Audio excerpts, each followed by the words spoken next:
Hello प्यारे बच्चों। जैसे कि हमारी 12th की सीरीज़ और 12th में जो भी बच्चे 2026-27 में इनरोल किए हैं खुद को, उनके लिए सीरीज़ लेकर के आ चुके हैं। पहला चैप्टर, पहला कॉन्सेप्ट उनके लिए अपलोड हो चुका है। तो वैसे ही क्लास 11th के बच्चों के लिए भी हम आज पहली वीडियो आपके लिए लेकर के आए हैं और ऐसे ही पूरा सिलेबस हम लोग इसका जो है आपके साथ कवर करेंगे, जिसमें पहला चैप्टर सेट्स है। आज हम लोग सेट्स के बारे में समझेंगे, जो कि अभी तक आपने किसी प्रीवियस क्लास में नहीं पढ़ा है। पहली बार आप इस चैप्टर को पढ़ने जा रहे हैं। अच्छे से कॉन्सेप्ट को समझिएगा। चलिए देखते हैं कि सेट्स क्या होता है। बेटा, सेट्स की बात करें तो सेट्स क्या है? Collection of well defined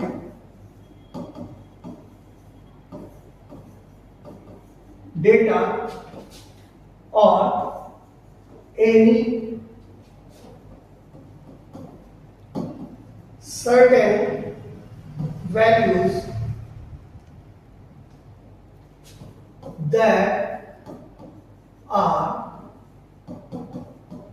distinct to each other. इसमें डेफिनेशन में सबसे जरूरी बात ये समझने लायक है कि यहाँ पर जो कलेक्शन ऑफ डेटा है वो कैसा होना चाहिए बेटा? वो होना चाहिए वेल डिफाइंड एंड, और कैसा होना चाहिए? And distinct with each other. Distinct data होना चाहिए। ये डेटा नंबर्स हो सकते हैं, ये डेटा कोई नेम हो सकते हैं, ये डेटा कोई प्लेस हो सकता है। जैसे कि हम लोग डेटा हैंडलिंग में डिफरेंट टाइप ऑफ डेटास को कलेक्ट करते थे, वैसे सेट्स भी ये लिखने का फॉर्म है जिसको हम अभी डिस्कस कर रहे हैं। तो सेट्स क्या है बेटा? एक वेल डिफाइंड कलेक्शन है और कैसा होना चाहिए? डिस्टिंक्ट होना चाहिए, और जो कि डिनोट किया जाता है, denoted by, and it is denoted by curly brackets. Curly brackets for example,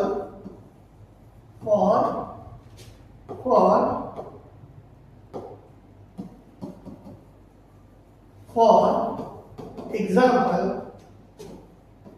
is a x such that x is a natural number। x बेटा क्या है? नेचुरल नंबर है। इसको हम ऐसे भी रिप्रेजेंट कर सकते हैं। x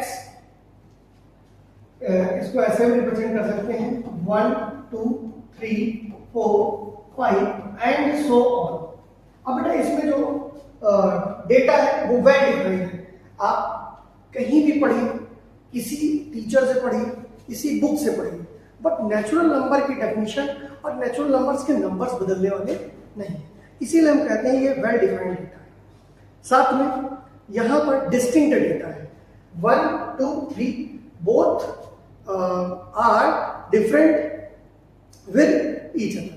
सभी एक दूसरे से बिल्कुल अलग है, तो हम इसे कहते हैं कि डिस्टिंक्ट डेटा होना चाहिए। एंड एक और डेटा समझते हैं कि x such that x is a good player of football. अब इस डेटा की अगर हम बात करते हैं तो हम यहां समझते हैं बेटा कि ये जो गुड प्लेयर ऑफ फुटबॉल है, फुटबॉल का कोई गुड प्लेयर, ये डेफिनेशन हर व्यक्ति के द्वारा बदल जाएगी। हर प्लेयर या हर एक्सपर्ट के द्वारा डेफिनेशन बदल सकती है कि उनके द्वारा जो सेलेक्ट किए गए प्लेयर्स हैं, जो गुड प्लेयर्स हैं, वो डिफरेंट हो सकते हैं। इसलिए हम इसको वेल डिफाइंड डेटा नहीं कहेंगे। तो यहाँ पर B is not a set. B यहाँ पर बेटा सेट भी नहीं होगा। B is not a set. अब बात करते हैं यहाँ पर जो बेटा हमने लिखा है सेट ए में 1 2 3, तो यहाँ पर जो ये 1 2 3 है, ये एक एलिमेंट है। ये क्या है बेटा? एक एलिमेंट है सेट का। ऐसे डिफरेंट एलिमेंट्स सेट में प्रेजेंट होते हैं। होप्स आप आपने सेट को अच्छे समझा हो। इसके बाद बेटा आइए कुछ क्वेश्चंस करते हैं कि बच्चों, जैसे कि हम क्वेश्चन में देख पा रहे हैं यहाँ पर कलेक्शन ऑफ सेट को जस्टिफाई करना कि किस तरह के हम कलेक्शन को सेट कहेंगे और किस तरह के कलेक्शन को नहीं कहेंगे। पहला क्वेश्चन जैसे हमें दिख रहा है collection of all natural number less than 50, तो हम यहाँ पर ये कह सकते हैं कि जो नेचुरल नंबर है वो वेल डिफाइंड होता है, वो हमारे लिए भी वेल डिफाइंड होता है और आप किसी बुक से पढ़िए, किसी टीचर से पढ़िए, सभी के लिए जो वेल डिफाइंड है और सेम है। तो ऐसे में हम कह सकते हैं ये एक सेट है। Yes.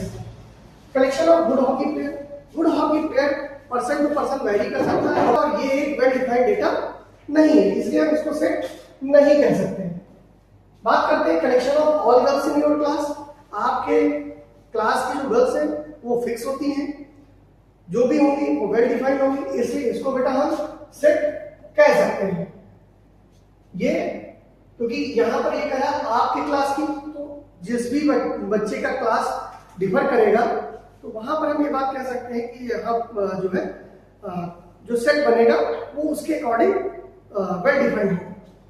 Collection of all talented writers in India. All talented writers, किसी को फिक्शन पसंद है, किसी को स्टोरी टेलिंग पसंद है, किसी को ब्लॉग पढ़ना पसंद है। डिफरेंट टाइप के लोगों को डिफरेंट टाइप ऑफ जो है डेटा या कह सकते हैं बुक्स पसंद आती है, तो उनके अकॉर्डिंग राइटर्स भी बदल जाएंगे। तो ये एक वेल डिफाइंड डेटा नहीं है। Collection of difficult topics in mathematics, ये भी बेटा हर बच्चे जो है स्टूडेंट पर डिफर कर सकता है कि कैसे जो है जो डिफिकल्ट टॉपिक्स हैं वो किसके लिए कौन सा डिफिकल्ट है, ये जो है वेरी कर सकता है, इसलिए ये भी एक सेट नहीं है, ये भी वेल डिफाइंड नहीं हो पाए। But collection of novels written by Munshi Premchand, ये एक वेल डिफाइंड डेटा है। फिर collection of all questions in this chapter, ये भी बेटा एक वेल डिफाइंड डेटा है। Collection of all months in a year beginning with the letter J, January, June, July, तो ये एक वेल डिफाइंड है, सभी के लिए एक जैसा ही रहेगा, इसलिए ये एक सेट है। फिर बात करते हैं बेटा collection of most dangerous animal in the world. Most dangerous animal, ये भी जो है डिफर कर सकता है रीजन वाइज या कह सकते हैं कि डिफरेंट क्लाइमेटिक कंडीशन वाइज, तो ये जो है सेट नहीं कहलाएगा। फिर कलेक्शन ऑफ प्राइम इंटीजर्स भी फिक्स होते हैं, तो यहां पर हम कह सकते हैं कि ये वेल डिफाइंड डेटा है। यस। तो इस तरह से किस तरह से हम वेल डिफाइंड सेट्स को कहते हैं, आप इस चीज को अच्छे से यहां समझ सकते हैं। बात करते हैं कि हम कैसे इसको रिप्रेजेंट कर सकते हैं, किस तरह से रिप्रेजेंट करते हैं। रिप्रेजेंटेशन ऑफ सेट्स, तो बेटा इसे रिप्रेजेंट करने के लिए हम दो तरीका यूज करते हैं। जो पहला है वो है रोस्टर फॉर्म और दूसरा है सेकंड है बेटा set builder form. Set builder form, roster form में हम एलिमेंट वाइज रिप्रेजेंटेशन करते हैं, जबकि सेट बिल्डर में बेटा हम स्टेटमेंट वाइज सेट का रिप्रेजेंटेशन करते हैं। For example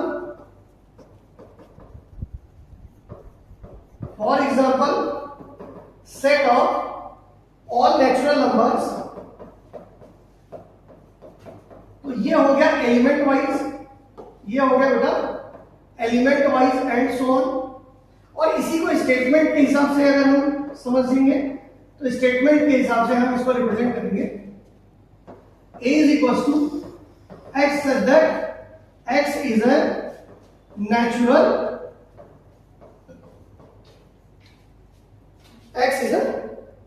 number। इसको हम और तरीके से भी लिख सकते हैं, हम लिख सकते हैं a x such that x belongs to capital, तब भी ये स्टेटमेंट का ही रिप्रेजेंटेशन करता है। तो बेटा हम लोग जो सेट का रिप्रेजेंटेशन करते हैं, सेट का रिप्रेजेंटेशन के लिए हम लोग दो फॉर्म यूज करते हैं, पहला रोस्टर फॉर्म और दूसरा सेट बिल्डर फॉर्म। इस तरह से हम सेट को लिख सकते हैं। दोनों ही तरीके आसान है, आपको अच्छे से समझ में भी आया होगा।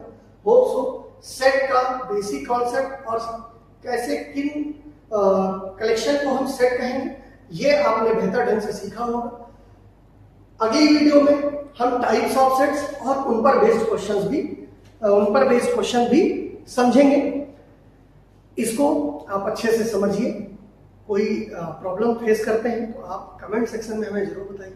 अपने दोस्तों के साथ शेयर करिए, लाइक करिए, और हम आपके लिए ऐसी ही कॉन्सेप्चुअल वीडियोस आपके जो सिलेबस से हैं वो लाते रहेंगे। Thank you student.